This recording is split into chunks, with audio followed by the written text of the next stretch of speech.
forth knowledge. But I don't know if you know about Daniel 70 weeks, but it's very important dealing with the end times. So we're just gonna go over Daniel 70 weeks, and I'm gonna show you this in history because a lot of people gets Daniel 70 weeks confused, and once you get it confused, it doesn't really make sense. All right, hold on. It really don't make sense once you get it. I mean, if you just try to dive right into it. So we're just gonna read the scripture first, and then we're gonna go into the book of Josephus and actually find it. That's cool. Okay, we're gonna be on page. We're gonna start at page 877. Yes, sir.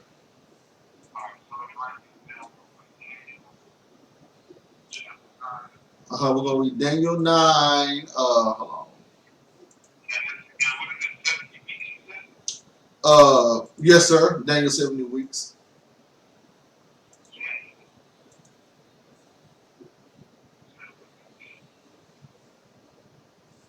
And I'm going to be reading out of the Septuagint.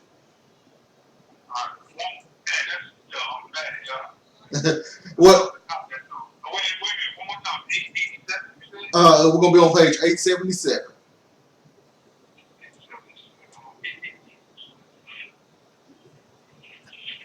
And what I'm gonna do, I'm gonna read it straight through first, and then we'll go over and we're gonna hop into Josephus so we can actually see the history behind it. Right, and you can read it from the regular KJV because it pretty much sounds about the same.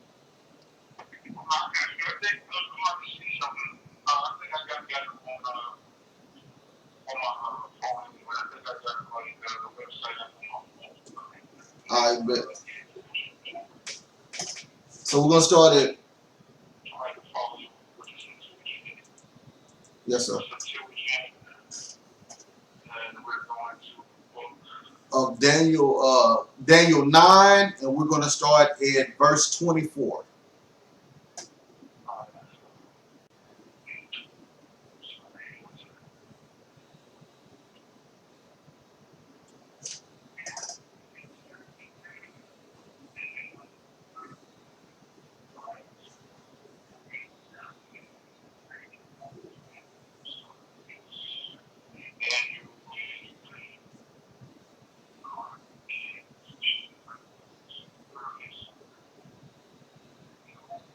And hello, everybody online that's watching. I hope y'all find out some information y'all did not know. I hope it be very beneficial.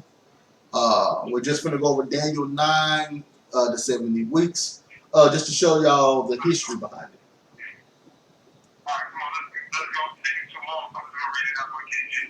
I bet. All right, Daniel 9:24 says, 70 weeks have been determined upon thy people and upon thy holy city. So we know right now, 9 and 24. All right, yes, sir. So 70 weeks are determined upon thy people and upon the holy city. So now, Daniel's people would be the southern kingdom. Okay, so Daniel was an Israelite, but he was in the southern captivity. So this will be the southern kingdom. So determined upon thy people and upon the holy city. So you know what the holy city is, correct? Right. So now we know that this is a prophecy against the people, the southern kingdom, and against Jerusalem. Okay, so now 70 weeks are determined upon thy people and upon thy holy city, or upon the holy city, for sin to be ended. So this is an end of sin. And to seal up transgressions, and to blot out the iniquities, and to make atonement for iniquities, and to bring in atonement for iniquities, and we can go into detail about what all this means later, but I just want to hit the history behind it. Okay. And to bring in everlasting righteousness, and to seal the vision and the prophet, and to anoint the most holy. So right there, I think in the KJV it says to seal up vision and prophecy. Yeah, to seal up the vision and prophecy. So that means after this occurs, no more visions and prophecies. That has to happen. So after this is over with, the visions and the prophecies are over. So a year, basically a little over a year, almost a year and a half, running for 17 weeks. Is that right? Hold on. Yeah, don't even try to start the calculation yet, brother, because it's gonna leave you kind of like So, so right now, and like I said, my brother, this is just gonna be an overview, and we'll get into detail about this later on.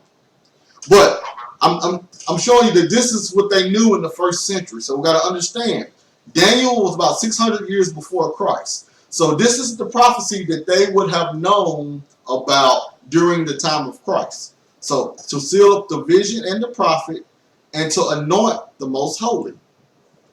And thou shalt know and understand that from the going forth of the command for the answer, and for the building of Jerusalem, until Christ the Prince, there should be 7 weeks and 62 weeks. And then the time shall return, and the street shall be built, and the wall, and the times shall be exhausted. So now, I'm going to say here, let's see, in the KJV it says,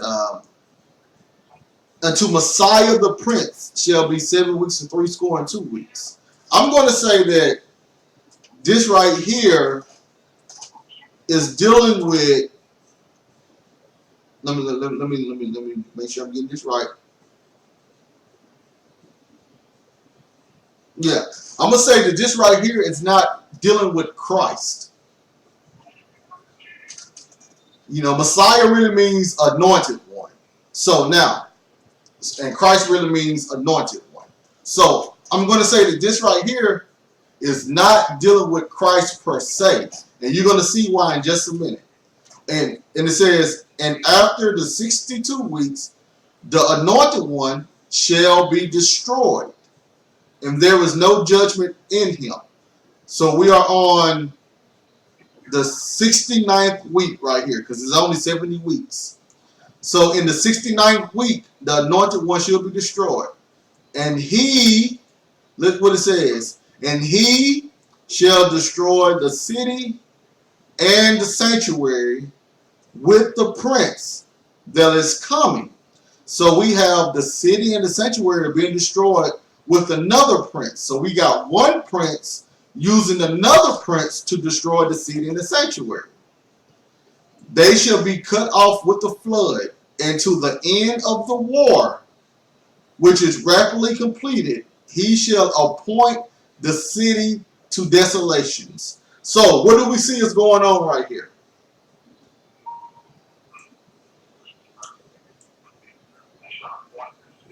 Yeah, so this is a time of what? Right, so we got to understand that this is dealing with a war. And remember we read in Matthew 24, that was dealing with the war. So now, in 1 week shall establish the covenant with many, and in the midst of the week, my sacrifice and drink offering shall be taken away. So this is in the middle of the 70th week. And on the temple shall be the abominations of desolations, and at the end of time an end shall be put to the desolation. So now, when I say that this isn't about Christ per se, we know that Christ had the spiritual dealing behind it. So this is all Christ's will behind it. But I'm saying that the literal people that's doing this is not Christ. These are the people just doing the will of Christ, if that makes sense. So now, we see verse, and I'm going to read it out of the KJV, verse 27 again. It says, and he shall confirm the covenant with many for 1 week, and in the midst of the week, he shall cause the sacrifice and oblation to cease.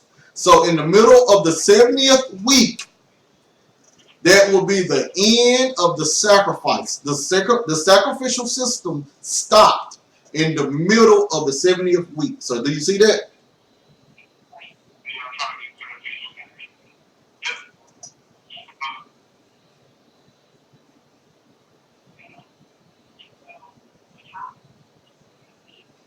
You said you got it? All right, bet. So now, we're finna hop into Josephus now. Let's go to page 877. Because now we're finna...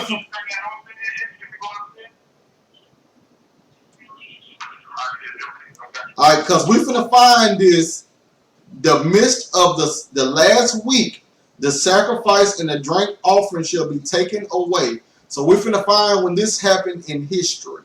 So we're going to go to Josephus, the War of the Jews. We're going to go to Book 6, Chapter 2.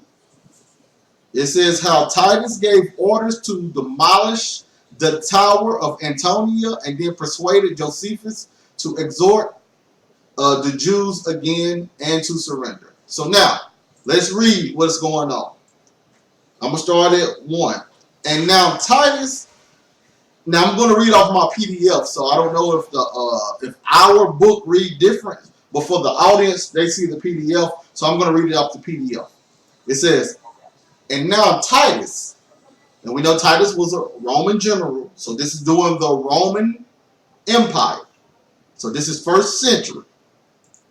And now Titus gave orders to his soldiers that were with him to dig up the foundations of the Tower of Antonia, and to make him a ready passage for his army to come up, while he himself and Josephus brought to him. While he himself had Josephus brought to him. For he had been informed that on that very day, which was the 17th day of Panamus, or Tammuz, the sacrifice called the daily sacrifice had failed and had not been given to God for want of men to offer it, and that the people were grievously troubled at it, and commanded him to say the same things to John that he had said before. So now, what I want to do right now is to show. So we see right now that the daily sacrifice had been stopped. So you see that, right? And in Daniel chapter 9, it was prophesied in the middle of that 70th week that sacrifice, which was the daily sacrifice, would be stopped. So right now, in history, in the 1st century, we are in the prophecy given to Daniel. We see this being fulfilled in the 1st century.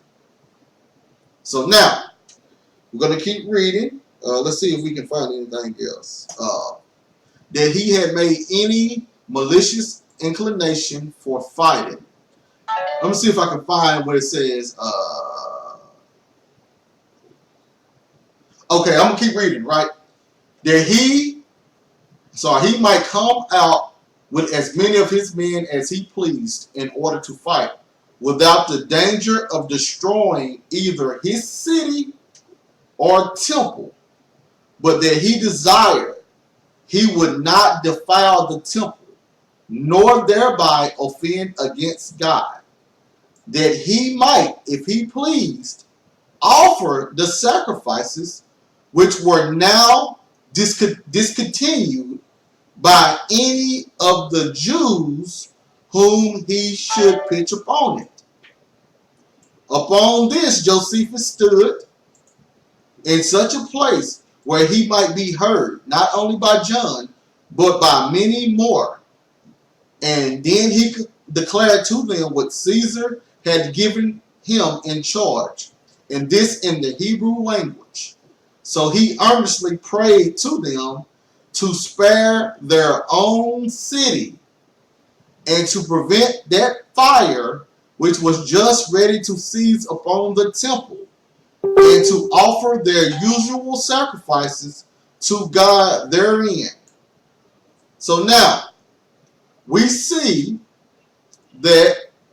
Hold on, let me just make sure.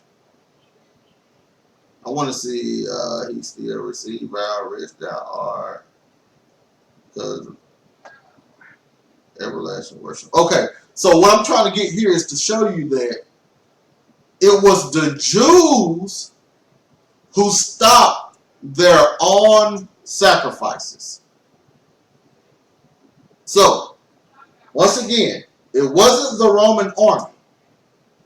It was the Jews who stopped their own daily sacrifice.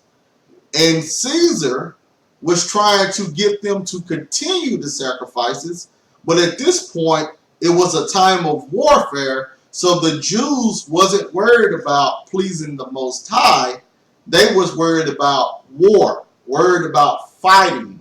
So, in Daniel chapter 9, when it said, verse 26, and after 62 weeks, shall the Messiah be cut off, but not for himself, and the people of the prince that shall come shall destroy the city and the sanctuary.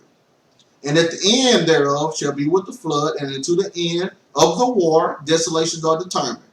And he shall confirm the covenant with many for 1 week.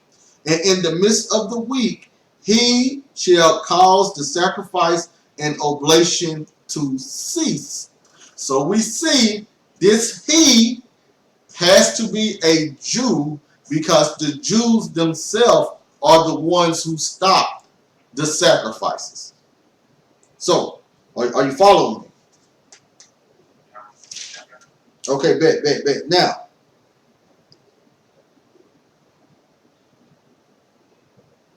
hold on.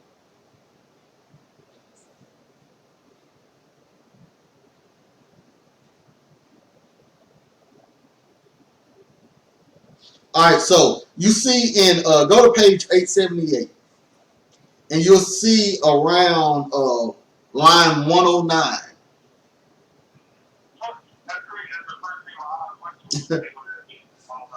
Yes, sir. Because now we're finna find out what's going on here, and it says, "And who is there that does not know what the writings of the ancient prophets contain in them?" So this is something that they all knew in the first century, right? The writings of the ancient prophets. And this is what it says. "And particularly that oracle, which is just now going to be fulfilled upon this miserable city." So, don't we have Josephus saying right now that a prophecy was being fulfilled in the first century? Okay, so now, let's keep reading. "For they, we see the they, right? So it's more than one, right? So they foretold that this city should be then taken away when somebody shall begin the slaughter of his own countrymen."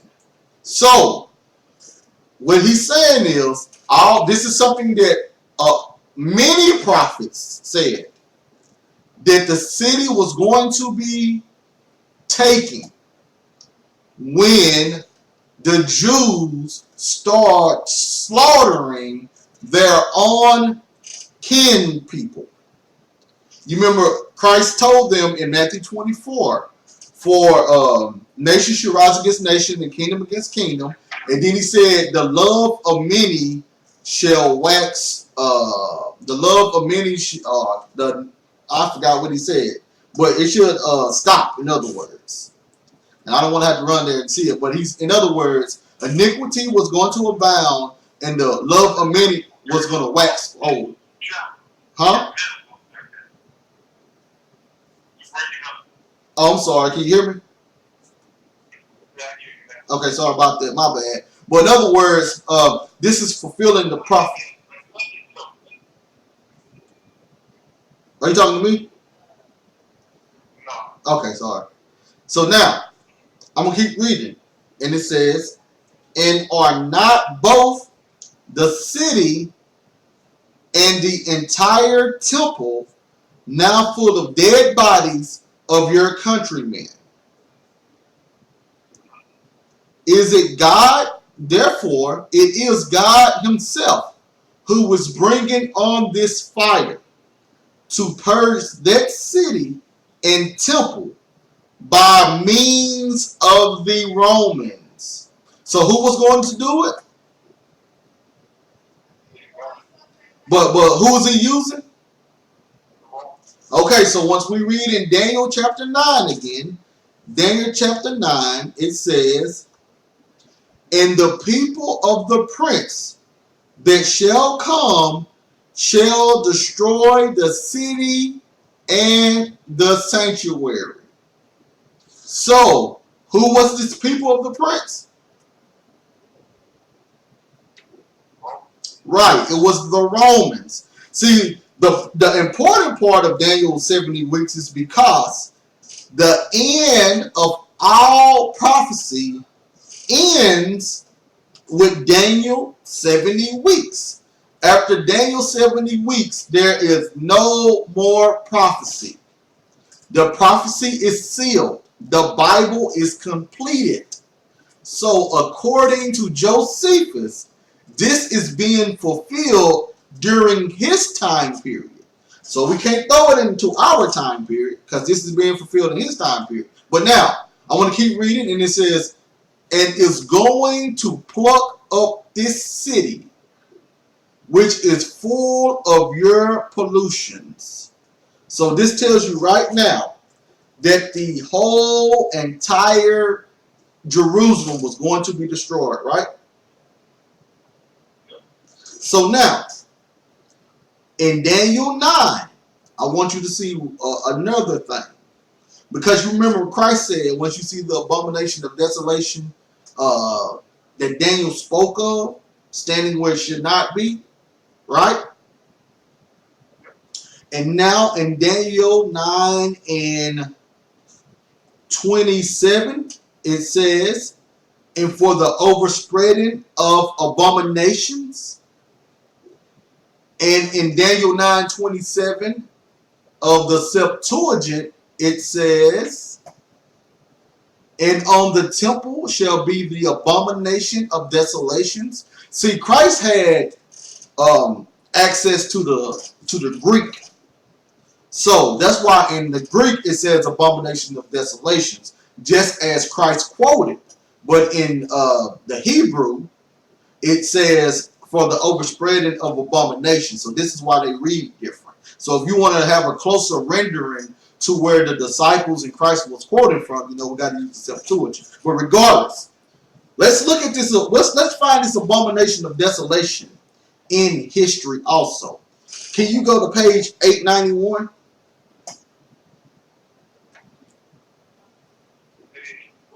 891 in the book of Josephus.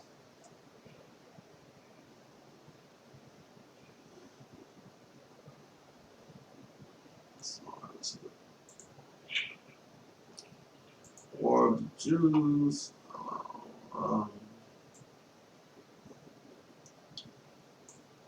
This is going to be book 6, chapter 6. It says how the Romans carried their ensigns to the temple and made joyful acclamations to Titus, the speech that Titus made to the Jews when they made supplication for mercy. What reply they made thereto, and how they replied, and how that reply moved Titus' indignation against them. So now, 1, it says, "And now the Romans, upon the flight of the seditious into the city, and upon the burning of the holy house itself."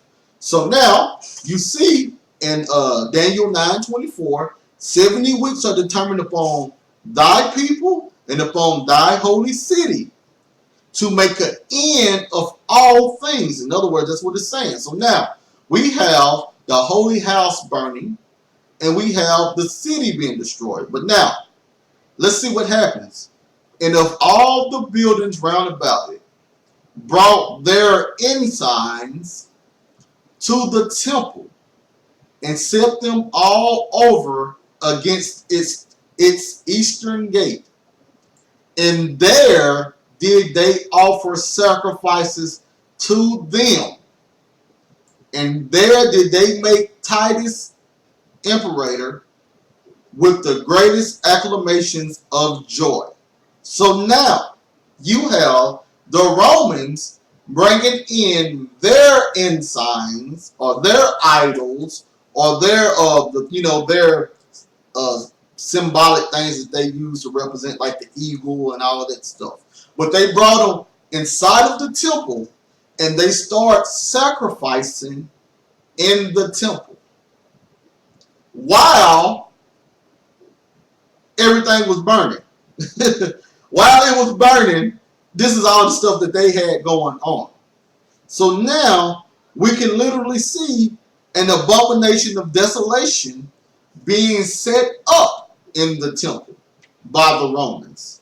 So we have Jerusalem being destroyed. We have the holy city being we have the holy city Jerusalem being destroyed.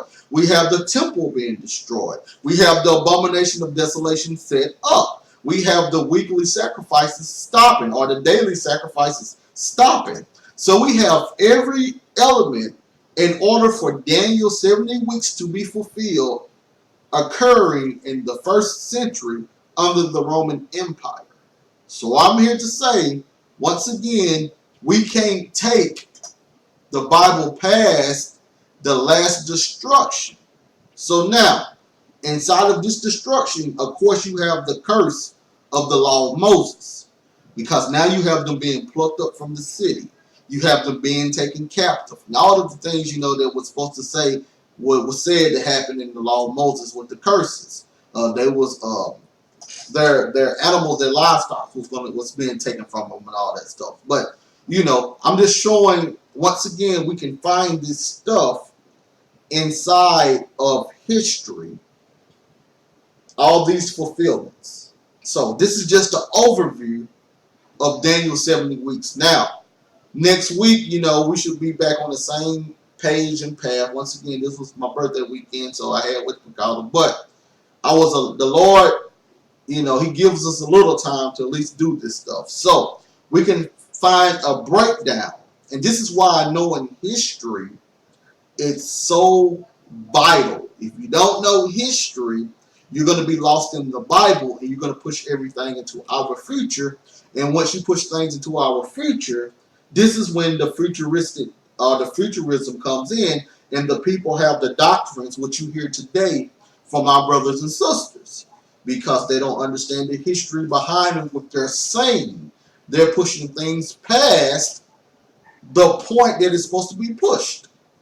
So that's just an overview, my brother. You have anything you want to say? Yeah, couple things. Okay. First and foremost, our brothers and sisters out there that are basically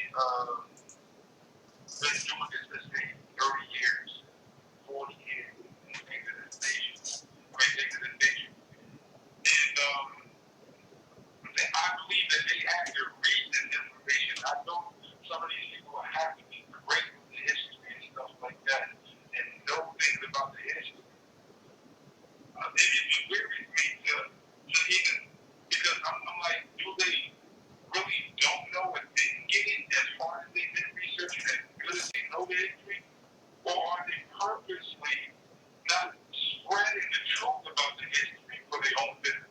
Right. That's the part that's so scary. So I would hope that they would just didn't understand this like when you was in the fact that they know how the history lines up to actuality and know what Christ has done already and what is fulfilled, what is not fulfilled. And I would hope that they just didn't get it for whatever reason they didn't get it, even though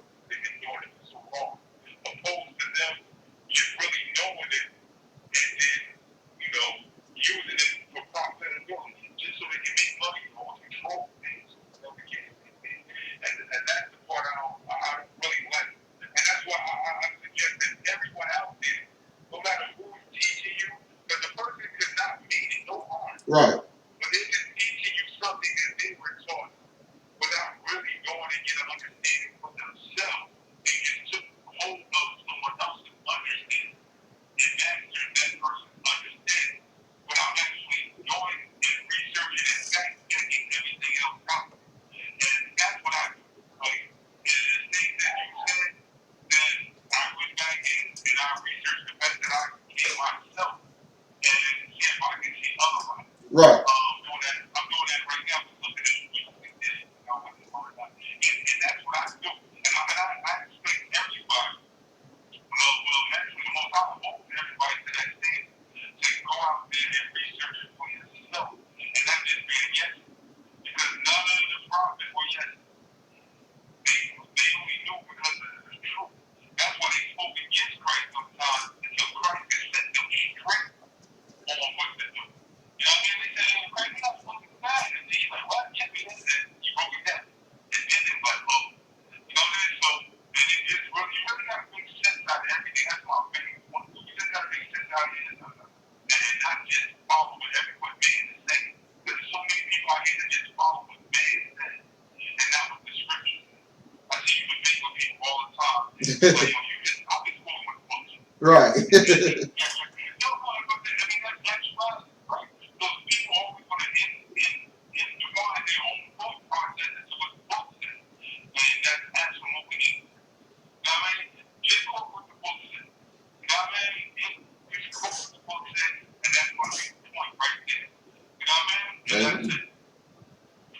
Well, I that's just want everybody else to get that same thing. You don't have to agree or whatever. Right? You don't have to agree with nothing I'm saying. You don't have to agree with nothing you're saying. But just go out there and read and look at the books. Don't interpret the book. Just sing the books. amen. Now you know. And that's just my thing. And what I'm gonna do, brother, I'm gonna take a picture real fast, and I'm gonna send it to you, so you can see some of the notes that I created in my Bible. And I know that you like researching and doing all this stuff too, because we're not supposed to just take what somebody say. You're supposed to research it and sell. But and this is just a conversation that me and you had, and I understand that the preterist view is a little stranger than all the other views out there. But this is a question I want to ask you before I have to go. Now, from you researching the things that I have told you, what is it looking like? What are you coming up with? Well, from the point of view of Ferguson, it's looking like, full prayer. Right. It's looking like they have a strong foundation. And definitely, more definitely have a strong foundation. More so than anything else. I do see things that I'm still want to make sure I got the right understanding, but I want to make sure I'm doing right and my most high. I mean, but they have the strongest foundation I've ever seen. According to the work, they have the strongest foundation I've seen. And I've been all over the place, being honest. You know what I mean? From being raised Baptist, coming to Muslim, finding myself in Israel, and I've heard many of the Israel doctrines and stuff like that as well, and this has the strongest foundation I've ever seen still before I've been still, double researching everything, and things that don't sit well with me don't. I'm not acting like everything just makes sense to me, and I hope some things don't sit well with me, and I've looked at this group stuff. I don't look to see if it's true. I look to see why it's not true.